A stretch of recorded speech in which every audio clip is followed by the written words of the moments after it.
ગુજરાતમાં દારૂબંધી છે, પણ સુરતમાં સામે આવેલા દ્રશ્યો દારૂબંધીના દાવા સામે ગંભીર સવાલો ઊભા કરે છે। પોલીસ સ્ટેશનથી માત્ર 300 મીટર અને વ્યસન મુક્તિ કેન્દ્રથી માત્ર 50 મીટરના અંતરે બર્થડે પાર્ટીના નામે દારૂની મહેફિલ જામી। પોલીસે દરોડો પાડતા 22 યુવક યુવતીઓ ઝડપાયા।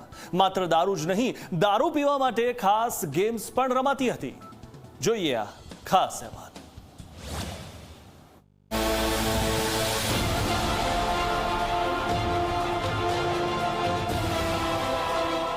ગાંધીના ગુજરાતમાં દારૂબંધીના દાવા અને બીજી તરફ સુરતના ડુમ્મસ વિસ્તારમાં ખુલ્લેઆમ દારૂની પાર્ટી। પોલીસ સ્ટેશનથી માત્ર 300 મીટરના અંતરે આવેલા બાપુજીની વાડી ફાર્મ હાઉસમાં બર્થડે પાર્ટીના બહાને દારૂની મહેફિલ જામી હતી। એટલું જ નહીં, વ્યસન મુક્તિ કેન્દ્રથી માત્ર 50 મીટરના અંતરે આ પાર્ટી ચાલી રહી હતી। રાત્રે 2:30 વાગ્યે પોલીસે દરોડો પાડતા આખી હકીકત સામે આવી। સુરતના ડુમ્મસ વિસ્તારમાં મોડી રાતે જે મહેફિલ ચાલી રહી હતી ત્યાં ડુમ્મસ પોલીસ દ્વારા રેડ કરવામાં આવી હતી। આપ સીધા દ્રશ્યો જોઈ શકો છો। જશ્ન વિલા જે ડુમ્મસ વિસ્તારમાં આવેલું છે અને આ જશ્ન વિલાની બહાર આપ જોઈ શકો છો જે દારૂની જે બોટલો છે તે બોટલો અહીં જોવા મળી રહી છે। મોંઘાદાટ જે દારૂની જે બોટલો છે તે બોટલો અહીં જોવા મળી રહી છે। રાત્રિના સમયે આ જે દારૂની જે બોટલ છે તે સળગાવવાનો પણ પ્રયાસ અહીં કરવામાં આવ્યો છે। ત્યારે હું બીજી તરફ જે ઘરના અંદરના જે દ્રશ્યો છે તે દ્રશ્યો આપના સુધી પહોંચાડવાનો પ્રયાસ કરીશ। આપ જોઈ શકો છો આખું જે વિલા છે તે અહીં ભાડે રાખવામાં આવ્યું હતું।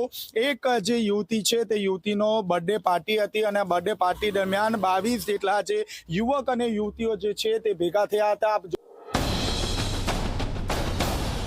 પોલીસે સ્થળ પરથી કુલ 22 લોકોને ઝડપી પાડ્યા, જેમાં 8 મહિલાઓ અને 14 પુરુષોનો સમાવેશ થાય છે।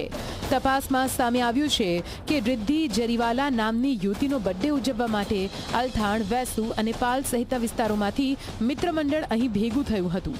ઝડપાયેલા લોકોમાં કોલેજના વિદ્યાર્થીઓ, ખાનગી કંપનીમાં નોકરી કરતા યુવાનો તેમજ નોકરીની શોધમાં રહેલા લોકોનો પણ સમાવેશ થતો હોવાનું પોલીસ તપાસમાં બહાર આવ્યું છે।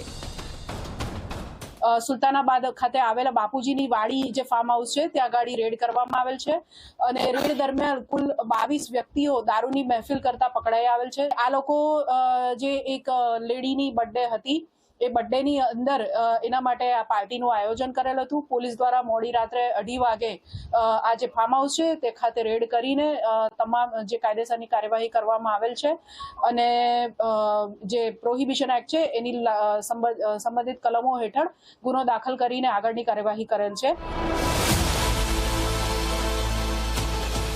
પરંતુ આ પાર્ટીની સૌથી ચોંકાવનારી બાબત હતી દારૂ પીવાને મનોરંજન સાથે જોડતી ખાસ ડ્રિંકિંગ ગેમ્સ। પોલીસને સ્થળ પરથી કાર્ડ રાઉલેટ નામનું ગેમ ચાર્ટ મળ્યો, જેમાં પત્તાના નંબર પ્રમાણે કોને દારૂ પીવો અને કોને શોટ લેવડાવવો તેના નિયમો બનાવવામાં આવ્યા હતા। ઉપરાંત બ્લેકઆઉટ નામની drinking board game, shorts and ladders નામની ગેમ પણ મળી આવી, જેમાં take a shot, finish your drink, guys drink, ladies drink અને ટ્રુથ ઓર ડેર જેવા ટાસ્ક દ્વારા દારૂના સેવનને રમતનું સ્વરૂપ આપવામાં આવ્યું હતું। જે રીતે વિદેશમાં ગેમ રમવામાં આવે છે તેવી જ ગેમ અહીં લૂડો મારફતે રમવામાં આવી હતી। ખાસ કરીને આ રીતે પાસા ફેંકવામાં આવતા અને પાસા દરમિયાન જ્યાં પણ જે તે વ્યક્તિનો પાસો અહીં પડતો હતો ત્યારે અલગ અલગ જે કન્ડિશન છે તે અહીં જોવા મળતો હતો। આપ જોઈ શકો છો એ finish your drink, take a shots, roll again, go શું ડ્રિંક, એટલે કે આખી જે ગેમ હતી તે દારૂ પર જ નિર્ભય હતી। આપ જોઈ શકો છો જે દારૂનો એક જે સીપ છે તે જે અલગ જે કપ છે તે કપમાં ભરવામાં આવતો હતો અને વન ટાઈમ જે શોર્ટ્સ છે તે પીવાનો રહેતો હતો અને આ રીતે એન્ટ્રી ફ્રી 1 શોર્ટ્સ, એટલે કે જ્યારે તમે અંદર આવો છો ત્યારે એક શોર્ટ્સ તમને ફ્રીમાં આપવામાં આવતો હોય છે। ત્યારે બીજી તરફ આપ જોઈ શકો છો અહીં જે મોંઘી દાત જે દારૂની જે બોટલો છે તે બોટલો કબજે કરવામાં આવી છે।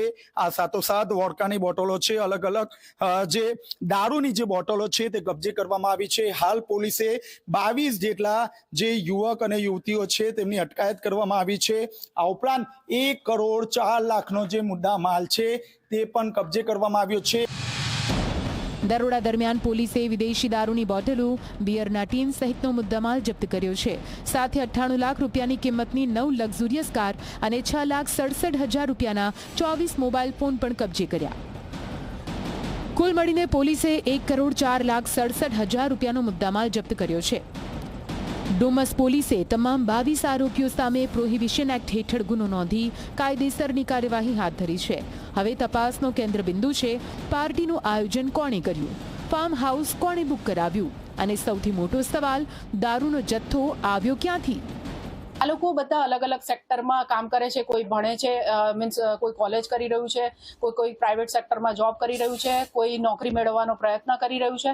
એમ દરેક વ્યક્તિની પ્રોફાઇલ અલગ અલગ છે. જે અત્યારે ગુનો રજીસ્ટર કર્યો છે, દારૂ ક્યાંથી લાવ્યા એ વિગતે અત્યારે તપાસ ચાલી રહી છે. એક તરફ ગુજરાતમાં દારૂબંધીના કડક કાયદાનો દાવો અને બીજી તરફ પોલીસ સ્ટેશનની નજીક જ આવી પાર્ટી. હવે જોવાનું એ રહેશે કે તપાસ માત્ર પાર્ટીમાં હાજર લોકો સુધી સીમિત રહે છે કે પછી દારૂના સમગ્ર નેટવર્ક સુધી પહોંચે છે. પોલીસ સ્ટેશન અને વ્યસન મુક્તિ કેન્દ્રથી આટલા નજીક બિંદાસ્ત રીતે દારૂની મહેફિલ યોજાતા સમગ્ર બનાવે સુરતના પાર્ટી કલ્ચર અને ફાર્મ હાઉસમાં થતી ગેરકાયદેસર પ્રવૃત્તિઓ સામે પણ સવાલો ઊભા કર્યા છે. ચેતન પટેલ, ઝી મીડિયા, સુરત.